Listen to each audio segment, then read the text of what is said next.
Ya, Ketua Baru. Terima kasih Yang Berhormat Tan Sri Yang di-Pertua.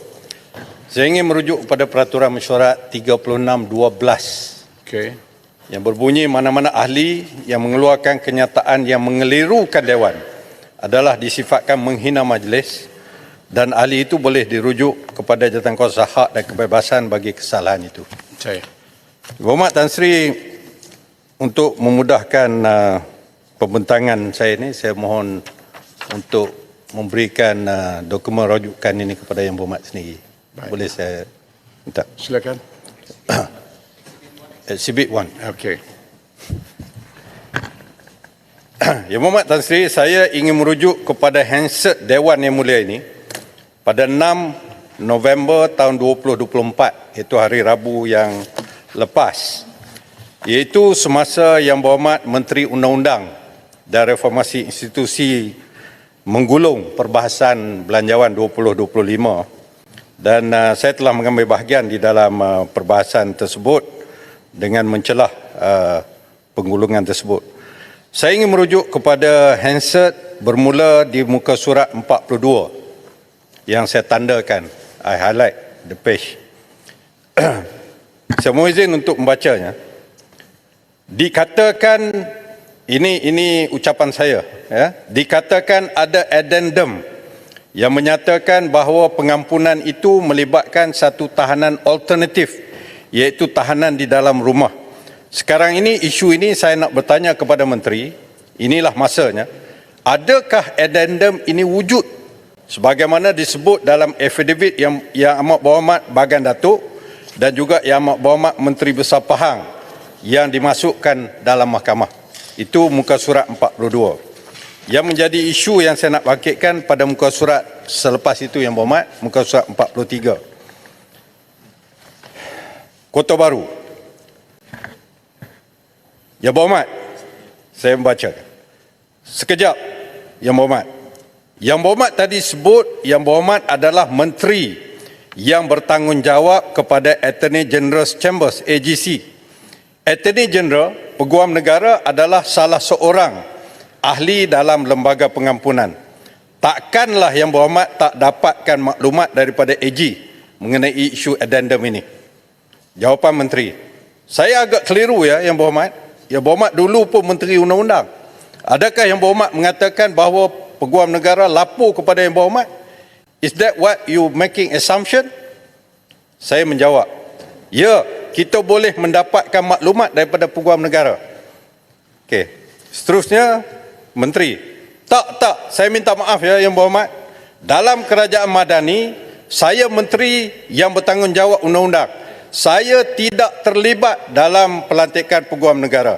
Saya tidak terlibat melibat diri melihat fail dalam Peguam Negara, dan saya juga tidak terlibat dalam lembaga pengampunan.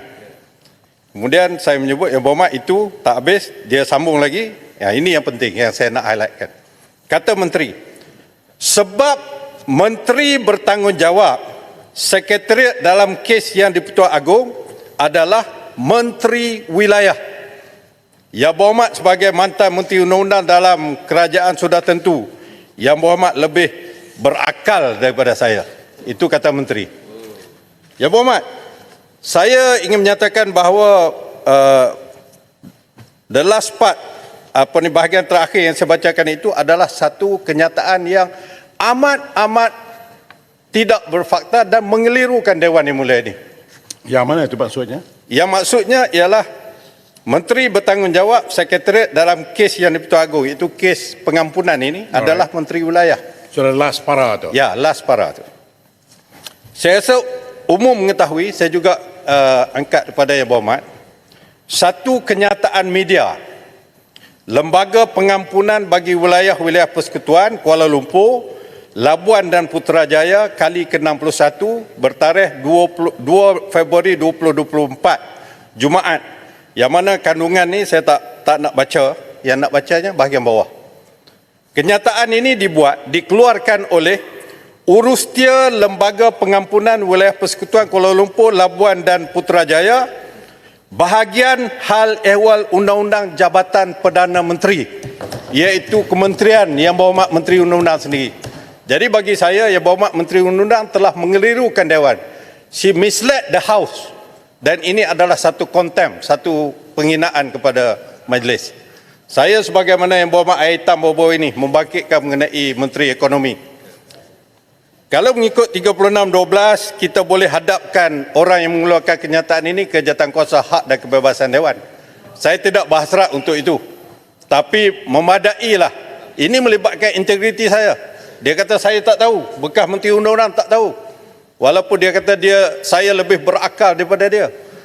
Jadi saya nak Dewan ini menetapkan bahawa Yang Berhormat Menteri untuk menjaga integriti dia dan juga integriti Dewan, sekurang-kurangnya menjelaskan perkara yang sama.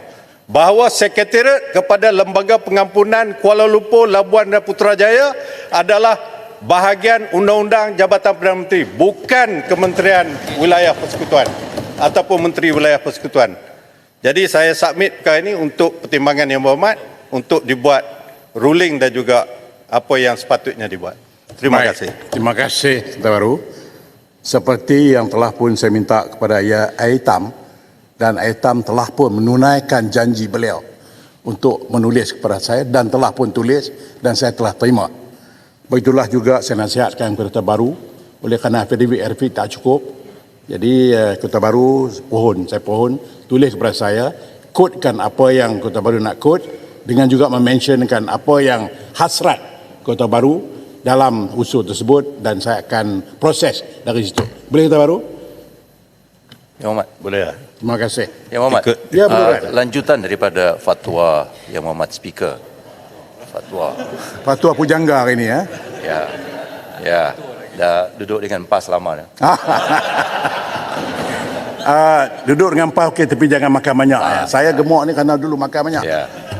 Yang Berhormat, 3612 merupakan peraturan masyurat yang serius. You cannot simply angkat orang dan rujuk ke hak dan kebebasan.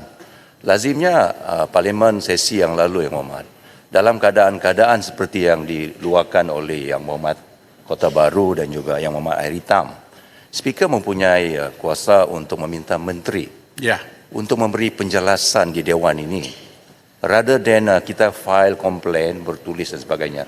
Jika diangkat dan dimaklumkan kepada Dewan bahawa terdapat percanggahan dari segi kenyataan dan jawapan menteri, Speaker boleh memanggil menteri dan membuat penjelasan di dalam Dewan ini. Itu merupakan tindakan yang lebih akrab, lebih pendek prosesnya untuk dilakukan oleh Speaker. Saya mohon agar yang itu dilihat oleh Speaker. Terima kasih Yang Berhormat Speaker. Precisely Berulan. Terima kasih mentor saya juga. Oleh kerana saya tidak punya fakta yang cukup dan saya kena tengok fakta apa, dan insyaAllah tindakan-tindakan susulan itu seperti yang disebut oleh Air Hitam dalam permintaan beliau juga tidak berhajat dan sebagainya lah. Tapi namun begitu saya kena tengok fakta dan I will advise the ministers accordingly, sama ada they come here to clarify ataupun dia menulis dan saya akan membaca apa yang dimaksudkan. Boleh Alright. Thank you very much. Baik. Untuk Speaker, Tuan Speaker, saya juga ada 3612, boleh? Ya. Isu yang sama atau isu yang lain? Lain. Isu lain. Dah masuk ke belum usul tu? Ini pasal pembentangan Yang Berhormat Menhan baru ni. Okey. Boleh? Okey. Saya kalau Yang Berhormat belum masuk usul lagi, saya ingat elok masuk usul lah. Sebab akan ada 3-4 orang yang dah masuk usul, saya reject. Tak, saya nak bangkitkan sikit, nak minta panduan daripada Tuan Speaker. Okey. Boleh? Terima kasih banyak. Saya ingin membangkitkan mengenai peraturan mesyuarat perkara 3612. Pada 7 November, Khamis lalu, sewaktu Yang Berhormat Kota Tinggi menggulung perbahasan bajet Kementerian Pertahanan peringkat dasar di mana saya tiada dalam Dewan. Ketika itu, beliau telah menyebut mengenai persoalan yang saya bangkitkan ketika sesi perbahasan sebelum itu dengan niat mengelirukan Dewan apabila menyatakan bahawa ketika saya menjawat jawatan sebagai Timbalan Menteri Pertahanan, saya patut tahu ke atas jawapan terhadap persoalan saya sendiri. Perkara yang saya soal ketika sesi perbahasan bajet MINDEF peringkat dasar adalah mengenai berkenaan rasional keputusan MINDEF memilih syarikat Aero 3 Defence dan Services Sdn Bhd bagi kontrak sewaan 4 helikopter jenis Black Hawk bernilai 187 juta untuk kegunaan Tentera Darat Malaysia. Yang Berhormat Kota Tinggi sewaktu menyentuh persoalan yang saya utarakan di dalam ucapan pengulungan beliau dengan sengaja melirukan Dewan apabila menyatakan bahawa saya patut tahu akan jawapan terhadap soalan saya sendiri kerana saya adalah Timbalan Menteri Pertahanan ketika itu. Boleh rujuk handset Parlimen di mana Yang Berhormat Ketua Tinggi menyebut bahawa kontrak pembekalan helikopter Black Hawk telah diiklankan pada 15 Julai hingga 11 Ogos 2022 dan dibentang dalam Lembaga Perolehan pada Oktober 2022. Justru saya boleh menjawab sendiri soalan yang saya utarakan di Dewan Yang Mulia ini berkenaan anugerah kontrak sewaan helikopter Black Hawk kepada syarikat Aero 3 Defence dan Services Sdn Bhd. Sedangkan pada hakikatnya, kontrak sewaan helikopter Black Hawk ini dianugerahkan secara rasmi kepada syarikat Aero 3 Defence dan Services Sdn Bhd. Yang Berhormat dah masuk pendek detail. ya. Saya ginilah cadangnya. Oleh kerana ianya melibatkan kod dan angkut maruah Yang Berhormat. Ya. Jadi saya cadangkan Yang Berhormat tulis kepada saya Ya. dan saya akan buat keputusan kepada Ya. Saya tak adalah niat, saya lebih macam hitam jugalah. Betul. Saya tak ada niat nak bawa jantung kesihatan kebebasan. Ya. Saya cuma Jadi, nak buat Yang Berhormat tulislah Saya nak apakah betulkan niat, beliau apakah membetulkan niat Yang fakta. Berhormat itu tulis dalam surat supaya saya lebih faham. Ya, saya nak Yang Berhormat Ketua Tinggi mengakui kesilapan. Itu Ya, saja. tak apa, tulis dulu buat surat saya. Terima kasih. Baik, kita teruskan dengan penguluan.